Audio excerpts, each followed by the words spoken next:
Hello, Geek Gaming Dragon here. A note before today's video. On December 29th, 2020, shortly into the writing and recording of this very video, Jackie Cassada, one of the great luminaries of the role-playing game world, passed away.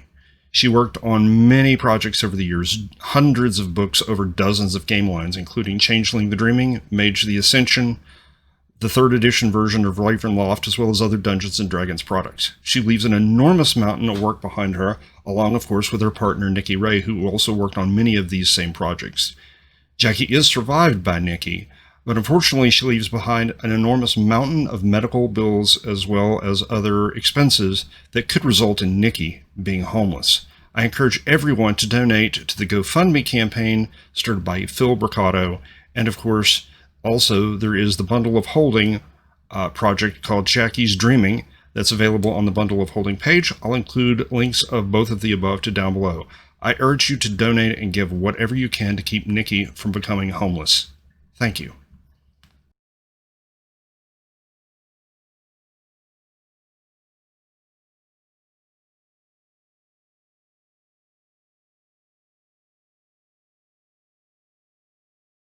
Good evening. Geek Gaming Dragon here. Today we're going to be talking about this game, which is the younger brother of this game, which is the tabletop role-playing game version of this video game. As mentioned before, the Fantasy Age role-playing game has its origins in the Dragon Age role-playing game, also released by Green Ronin. That role-playing game was, of course, the tabletop version of the Dragon Age Origins video game. Now, eventually, Green Ronin decided they wanted to release some content not attached to the Dragon Age intellectual property, which of course they don't own. This was released under the moniker of the Adventure Game Engine. Now that content can still be found on drivethrurpg.com, and most, if not all of it, made its way into the Fantasy Age role-playing game system. Of course, eventually Green Ronin decided they wanted to release a full-blown role-playing game under their own intellectual property, and thus was born the Fantasy Age system.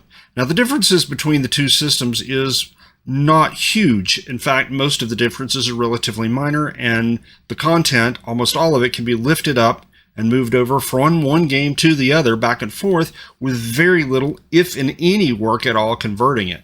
Now, of course, there is a modern age version of this game, but that's beyond the scope of this video. If you would like to see content on any of those other games, Modern Age, Dragon Age, or the and more videos on Fantasy Age, please leave a comment in the doobly-doo down below. Now, onto the core mechanic.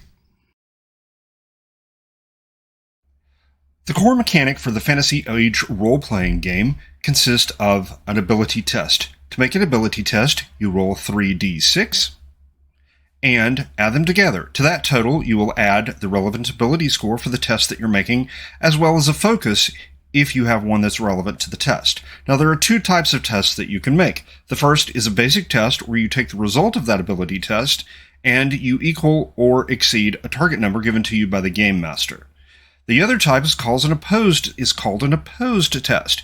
In an opposed test, you and whoever you're opposing both make an ability test, and whoever has the higher total wins.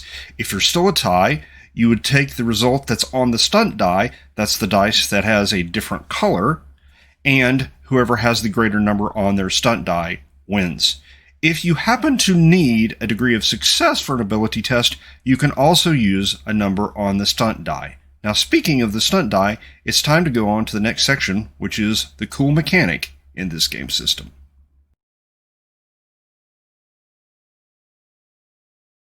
Many role-playing games have a mechanic for critical hits or called shots. The Fantasy Age role-playing game doesn't have that, but what it does have is today's cool mechanic, and that is the stunt system. When you make an ability check, if you succeed on the ability check and you roll the same number on any two of the 3 dice, you successfully stunt. You get a number of stunt points equal to the number on the stunt die. That's the die with a different color. And you can spend those stunt points on various stunts to add to, for instance, your combat attacks, any magic you perform. There are also stunts for role-playing encounters and exploration encounters. And of course, the GM has stunts he can do as well. In addition to those, certain monsters can have specific stunts. And as your character advances and increases in level, you can get additional stunts or discounts on current existing stunts. And that's today's cool mechanic.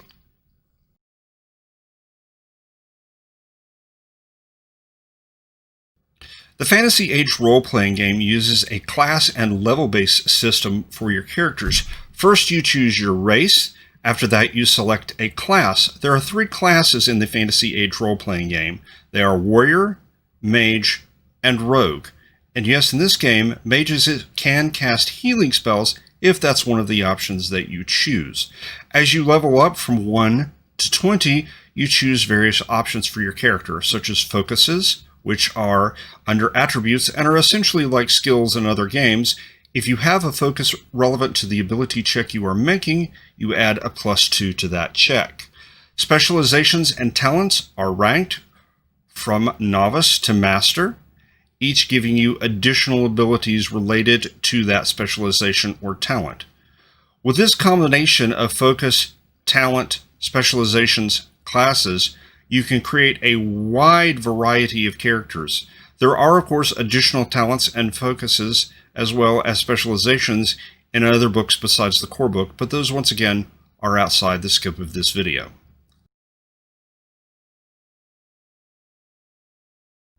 The Fantasy Age role-playing game uses arcane talents. Each arcana has a talent which must be purchased for access to that arcana and can only be purchased by mages. Having that talent gives you initial access to some spells and additional spells that are more powerful as the talent ranks up. There are 12 arcana in the core book. The system also uses spell points. You can cast any spells you know as much as you want until you run out of spell points, which are recovered by rest, and spell points increase as you level up. You can cast spells wearing armor, but it costs more spell points, which varies by armor type. Casting spells is an ability check, with the difficulty being determined by the spell being cast. Spell power is determined by attributes and arcane focus and is used for various purposes in some of the spells. There is a stunt system for casting spells, as mentioned in the previous video, and there are more arcana in books released since the core book, but that is beyond the scope of this video. The Game Master section in the Fantasy Age role-playing game contains a great variety of material, but no sections of it are particularly extensive. There's a section for educating the rules, a section for creating campaigns and adventures, as well as plots, running a game session. There are examples of reference sheets. There's information on different styles of play, as well as types of players and types of game masters. There are suggestions for running ability tests, including difficulties and added rules for ability tests. There are added rules for combat as well, useful mostly for the GM. There are examples of adversaries, what in other games might be called a monster manual or bestiary, as well as information on beefing them up to a certain extent. There's also a section on various rewards, such as material rewards, magical rewards, and of course the ever vital experience points. There is a section on campaign settings with different sources you might have for ideas of campaign settings, as well as brief overview of how to do them. There is also a small example setting with a short adventure included at the end.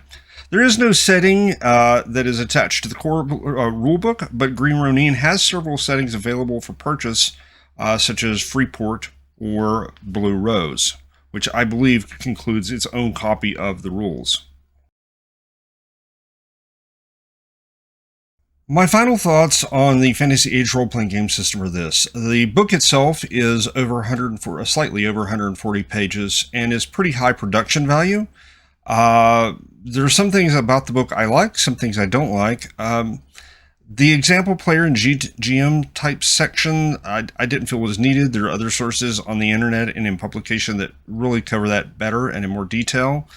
That space could have been used for more detailed campaign creation rules or rules for making monsters and opponents from scratch, which in all honesty, those rules are included in a later book. The shining gem of this system is the stunt system, which is very simple, very elegant, and I think incredibly versatile. And we'll see more about that in some of the future books, in future videos that I cover.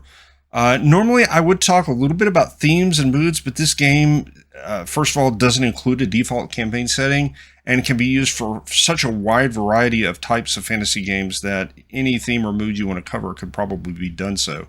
Uh, in brief, I like this system very much. I've used it in the past. I'll continue to use it in the future.